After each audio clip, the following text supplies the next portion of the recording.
Treasure Island by Robert Louis Stevenson. Chapter 3. The Black Spot. About noon I stopped at the captain's door with some cooling drinks and medicines. He was lying very much as we had left him, only a little higher, and he seemed both weak and excited. "Jim," said he, "you're the only one here that's worth anything, and you know I've always been good to you. Never a month but I've given you a silver fourpenny for yourself. And now you see, mate, I'm pretty low, and deserted by all. And Jim, you'll bring me one noggin of rum now, won't you, matey?" "The doctor," I began, but he broke in, cursing the doctor, in a feeble voice, but heartily. "Doctors is all swabs," he said. "And that doctor there, why, what do he know about seafaring men? I've been in places hot as pitch, and mates dropping round with yellow jack, and the blessed land a-heaving like the sea with earthquakes. What do the doctor know of lands like that? And I lived on rum, I tell you. It's been meat and drink, and man and wife to me. And if I'm not to have my rum now, I'm a poor old hulk on a lee shore.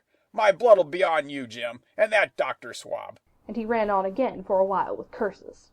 "Look, Jim, how my fingers fidges," he continued in the pleading tone. "I can't keep 'em still, not I. I haven't had a drop this blessed day. That doctor's a fool, I tell you. If I don't have a drain of rum, Jim, I'll have the horrors. I've seen some on 'em already. I seen old Flint in the corner there behind you, as plain as print. I seen him. And if I get the horrors, I'm a man that has lived rough, and I'll raise Cain. Your doctor hisself said one glass wouldn't hurt me. I'll give you a golden guinea for a noggin, Jim." He was growing more and more excited, and this alarmed me for my father, who was very low that day and needed quiet. Besides, I was reassured by the doctor's words, now quoted to me, and rather offended by the offer of a bribe. "I want none of your money," said I, "but what you owe my father. I'll get you one glass and no more." When I brought it to him, he seized it greedily and drank it out. Aye, said he. "That's some better, sure enough. And now, matey, did that doctor say how long I was to lie here in this old berth?" "A week at least," said I. "Thunder!" he cried. "A week? I can't do that. They'd have the black spot on me by then. The lubbers is going about to get the wind of me this blessed moment. Lubbers as couldn't keep what they got, and want to nail what is another's. Is that seamanly behavior now, I want to know? But I'm a saving soul. I never wasted good money of mine, nor lost it neither, and I'll trick 'em again. I'm not afraid on 'em. I'll shake out another reef, matey, and dandle 'em again." As he was thus speaking, he had risen from bed with great difficulty, holding to my shoulder with such a grip that almost made me cry out, and moving his legs like so much dead weight. His words, spirited as they were in meaning, contrasted sadly with the weakness of the voice in which they were uttered. He paused when he had got into a sitting position on the edge. "The doctor's done me," he murmured. "My ears is singing. Lay me back." Before I could do much to help him, he had fallen back again to his former place, where he lay for a while silent. "Jim," he said at length, "you saw that seafaring man today?" "Black Dog?" I asked. Black Dog," says he. "He's a bad 'un, but there's worse that put him on. Now if I can't get away nohow, and they tip me the black spot, mind you, it's my old sea chest they're after. You get on a horse, you can, can't you? Well then, you get on a horse and go to, well, yes, I will, to that eternal doctor swab, and tell him to pipe all hands, magistrates and sich, and he'll lay 'em aboard at the Admiral Benbow, all old Flint's crew, man and boy, all on 'em that's left. I was first mate, I was, old Flint's first mate, and I'm the only one as knows the place. He gave it me at Savannah, when he lay a-dying, like as if I was to now, you see. But you won't peach unless they get the black spot on me, or unless you see that Black Dog again, or a seafaring man with one leg, Jim, him above all." "But what is the black spot, Captain?" I asked. "That's a summons, mate. I'll tell you if they get that. But you keep your weather eye open, Jim, and I'll share with you equals, upon my honor." He wandered a little longer, his voice growing weaker, but soon after I had given him his medicine, which he took like a child, with the remark, "If ever a seaman wanted drugs, it's me." He fell at last into a heavy, swoon-like sleep, in which I left him. What I should have done had all gone well, I do not know. Perhaps I should have told the whole story to the doctor, for I was in mortal fear lest the captain should repent of his confessions and make an end of me. But as things fell out, my poor father died quite suddenly that evening, which put all other matters on one side. Our natural distress, the visits of the neighbours, the arrangements of the funeral, and all the work of the inn to be carried on in the meanwhile, kept me so busy that I had scarcely time to think of the captain, far less to be afraid of him. He got downstairs next morning, to be sure, and had his meals as usual, though he ate little, and had more, I am afraid, than his usual supply of rum, for he helped himself out of the bar, scowling and blowing through his nose, and no one dared to cross him. On the night before the funeral he was as drunk as ever, and it was shocking, in that house of mourning, to hear him singing away at his ugly old sea-song. But, weak as he was, we were all in the fear of death for him, and the doctor was suddenly taken up with a case many miles away, and was never near the house after my father's death. I have said the captain was weak, and indeed he seemed rather to grow weaker than to regain his strength.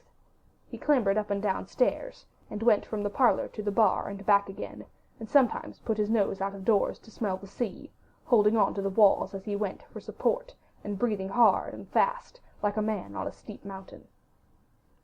He never particularly addressed me, and it is my belief he had as good as forgotten his confidences, but his temper was more flighty, and, allowing for his bodily weakness, more violent than ever.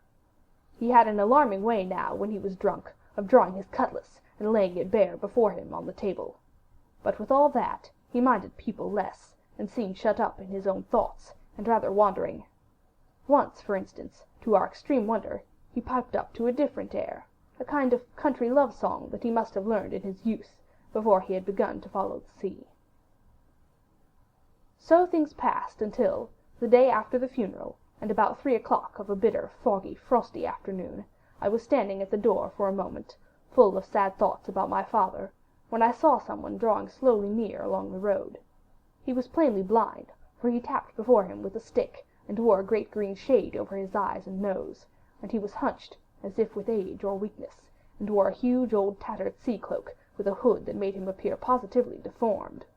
I never saw in my life a more dreadful-looking figure. He stopped a little from the inn, and, raising his voice in an odd sing-song, addressed the air in front of him. "Will any kind friend inform a poor blind man, who has lost the precious sight of his eyes in the gracious defence of his native country, England, and God bless King George, where or in what part of the country he may now be?" "You are at the Admiral Benbow, Black Hill Cove, my good man," said I. "I hear a voice," said he. "a young voice. Will you give me your hand, my kind young friend, and lead me in?" I held out my hand, and the horrible, soft-spoken, eyeless creature gripped it in a moment like a vice. I was so much startled that I struggled to withdraw, but the blind man pulled me close up to him with a single action of his arm.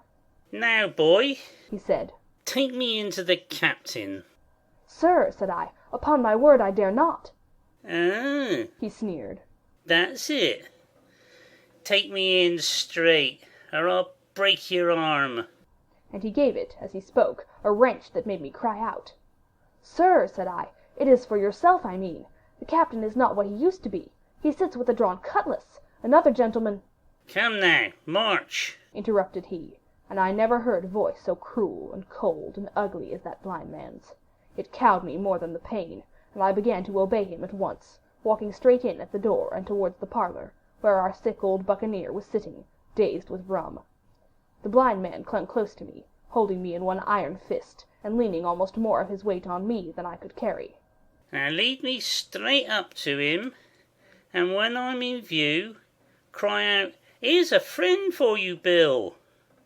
If you don't, I'll do this." And with that he gave me a twitch that I thought would have made me faint. Between this and that I was so utterly terrified of the blind beggar that I forgot my terror of the captain, and as I opened the parlour door, cried out the words he had ordered in a trembling voice. The poor captain raised his eyes, and at one look the rum went out of him, and left him staring sober. The expression of his face was not so much of terror as of mortal sickness. He made a movement to rise, but I do not believe he had enough force left in his body. "Now, Bill, sit where you are," said the beggar. If I can't see, I can hear a finger stirring. Business is business. Hold out your left hand. Boy, take his left hand by the wrist and bring it near to my right. We both obeyed him to the letter, and I saw him pass something from the hollow of the hand that held his stick into the palm of the captain's, which closed upon it instantly. And now that's done, said the blind man, and at the words he suddenly left hold of me, and, with incredible accuracy and nimbleness, skipped out of the parlour and into the road, where, as I still stood motionless, I could hear his stick go tap, tap, tapping into the distance. It was some time before either I or the captain seemed to gather our senses, but at length, and about at the same moment, I released his wrist, which I was still holding, and he drew in his hand and looked sharply into the palm. 10 o'clock, he cried. 6 hours. We'll do them yet. And he sprang to his feet. Even as he did so, he reeled, put his hand to his throat, stood swaying for a moment, and then, with a peculiar sound, fell from his whole height face foremost to the floor. I ran to him at once, calling to my mother, but haste was all in vain. The captain had been struck dead by thundering apoplexy.